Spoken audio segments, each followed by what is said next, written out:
La luna deslumbrante asoma entre los árboles. La oscuridad de la noche lo inunda todo. Y una tenue niebla comienza a aparecer. Adéntrate en el bosque. Busca el árbol viejo. Siéntate a su lado. Ponte cómodo, cierra los ojos y escucha la historia que traen hasta ti las criaturas de la noche. Bienvenidos. Estos son los cuentos del bosque oscuro.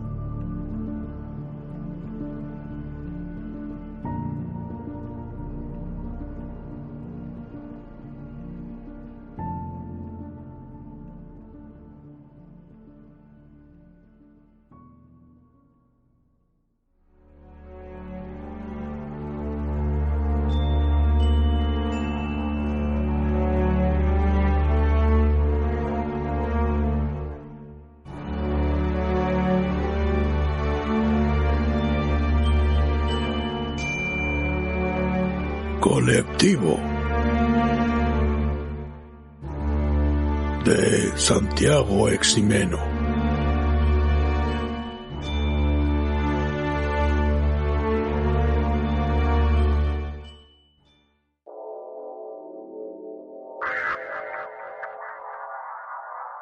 Un lugar lleno de reliquias, un espacio habitado por vivos y muertos, por imágenes que representan el pasado y el presente, por información colgada hace décadas o hace un segundo. Ingrid Guardiola.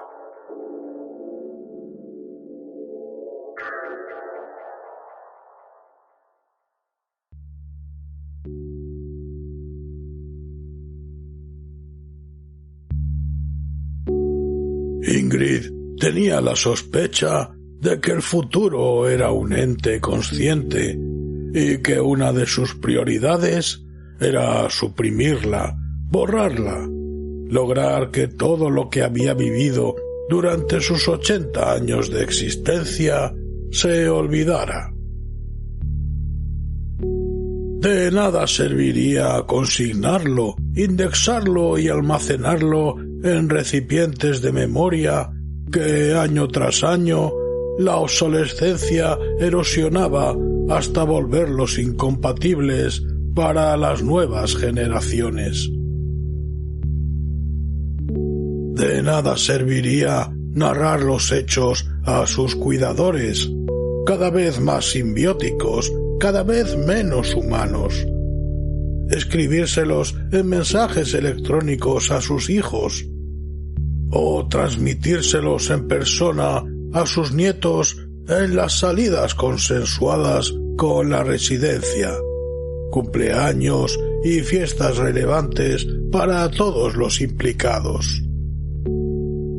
Lo cierto era que al mirar atrás hacia ese pasado benévolo que su cerebro, siempre amable, siempre cuidándola para que no se hiciera daño, edulcoraba, Ingrid sentía que su vida había sido valiosa, que había realizado tareas que muchos otros no habrían logrado jamás si se lo hubieran propuesto, que había cumplido sueños y había ayudado a otros a cumplir los suyos.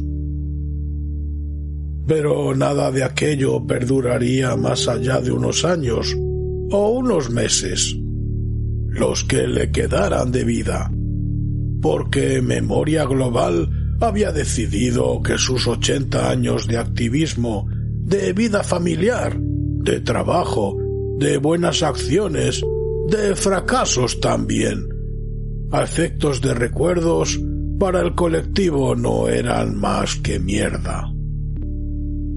Y su familia, a juzgar por las votaciones públicas, estaba de acuerdo. En las veladas de la tarde en la residencia, en esa cárcel para supervivientes arrugados, olvidados y tristemente conscientes, cuando los simbióticos los abandonaban a su suerte en sillas de ruedas y sofás repartidos por el salón, y desconectaban sus memorias individuales de memoria global, Ingrid había compartido verbalmente sus inquietudes con otros ancianos. A ellos también les importaba una mierda. La mayoría no tenía ni constancia de su propia vida, más allá de las deposiciones, las noticias reelaboradas y algún que otro barboteo sin sentido. Lidia, una de las pocas residentes que mantenía la cabeza intacta, hacía tiempo ya que había descartado el posible valor de sus recuerdos. Se limitaba a tratar de leer en las pantallas algunos viejos libros que había olvidado y a despachar las tardes con series de investigadores privados, de esas con un asesinato que el espectador ansiaba resolver antes que los protagonistas. Incluso cuando estaba conectada a memoria global, Ingrid estaba sola, a lo suyo, desintegrada de la comunidad. Su único asidero a la realidad había sido otro anciano, Ochoa, que había fallecido meses atrás de un infarto.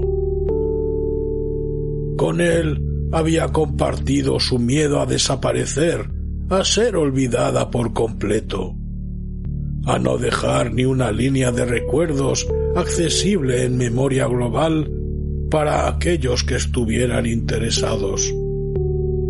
O que no lo estuvieran, coño, pero que al menos el recuerdo perdurara allí para los sistemas de indexación automáticos, para el colectivo. De nada le servía a Ingrid hablar con los otros residentes. Ya no. Y aquello la deprimía, si era posible, un poquito más. Uno de los cuidadores le habló una tarde de colectivos alternativos, de memorias residuales que pervivían, eso sí, inaccesibles para la mayoría si carecían de los medios adecuados, al margen de memoria global. A Ingrid aquello le pareció más de la misma mierda. ¿De qué le serviría almacenar información personal en repositorios ajenos a memoria global? Tendría el mismo valor que alojarla en sus dispositivos personales, archivos físicos en los que volcaba con regularidad sus memorias y que guardaba en la mesilla de su cuarto. No, lo que ella necesitaba era convencer a memoria global de la importancia de persistir sus aciertos, sus fallos, su jodida vida, aunque solo fuera una línea breve en el margen del gran libro de los recuerdos colectivos. Ingrid se lo planteó a sus nietos en una de sus contadas visitas anuales. Sus hijos ya ni siquiera se pasaban por allí. Consideraban que toda la alegría que su madre había compartido con ellos se había consumido con la larga enfermedad de su padre, como si la idea de encerrarla en aquel infierno y seguir tranquilamente con sus vidas no hubiera alimentado su amargura. Sus nietos eran distintos. Tenían esperanza. Creían en el valor de la memoria. Pero no pelearían con memoria global. Demasiada burocracia. Le explicaron que a pesar de lo compartimentada que se hallaba memoria global, no lograrían que Ingrid sobreviviera en el colectivo. Sí, había recuerdos de países, de ciudades, incluso de barrios. recuerdos que solo tenían su valor para una calle concreta de un barrio concreto, incluso solo para una familia. Y ni así lo que había vivido Ingrid era relevante. Ella se mostró enfadada, ofendida, agraviada. No se permitió exhibir esa derrota que la carcomía por dentro, no delante de sus nietos. No lloró. Les permitió marchar y les invitó a no volver. Sería lo mejor para todos. Ingrid tomó la decisión de seguir sola, de seguir hasta el final. Dejó pasar los días en la residencia sin implicarse en las vidas, si así podían denominarse, del resto de residentes. Batalló por todos los medios que conocía, que francamente eran limitados, para que su historia, su existencia, su memoria, fuera reflejada en el archivo accesible de Memoria Global. Sus mensajes, sus intervenciones en las ágoras de los colectivos, fueron en su mayor parte ignoradas sin más atención. En algún caso concreto obtuvo alguna burla rápida, concreta, breve, pero nada de lo que dijo o hizo tuvo impacto en los recuerdos del resto del colectivo. Su presencia fue, como siempre, ignorada en Memoria Global, tanto en redes cercanas como en redes globales, de la misma forma que lo había sido durante toda su vida. Una cuidadora simbiótica halló su cuerpo sin vida en el salón, una tarde cualquiera de un día cualquiera. Tenía las uñas claveteadas a los brazos del sofá y los ojos muy abiertos. En las pantallas emitían una película de detectives. Los ancianos que compartían espacio con ella ni siquiera fueron conscientes de que había muerto hasta que los cuidadores se lo comunicaron. Incluso entonces les costó comprenderlo. Sus hijos acudieron a hacerse cargo del cuerpo. Fue un entierro sentido, con toda la familia reunida alrededor de la urna con sus cenizas. Bebieron, rieron, hablaron de otros temas. Recordaron aquel día durante un par de semanas, quizá 3. Un par de meses después, uno de sus nietos vio una foto de Ingrid olvidada en una estantería de la casa de sus padres. Quisieron rememorar algunas anécdotas.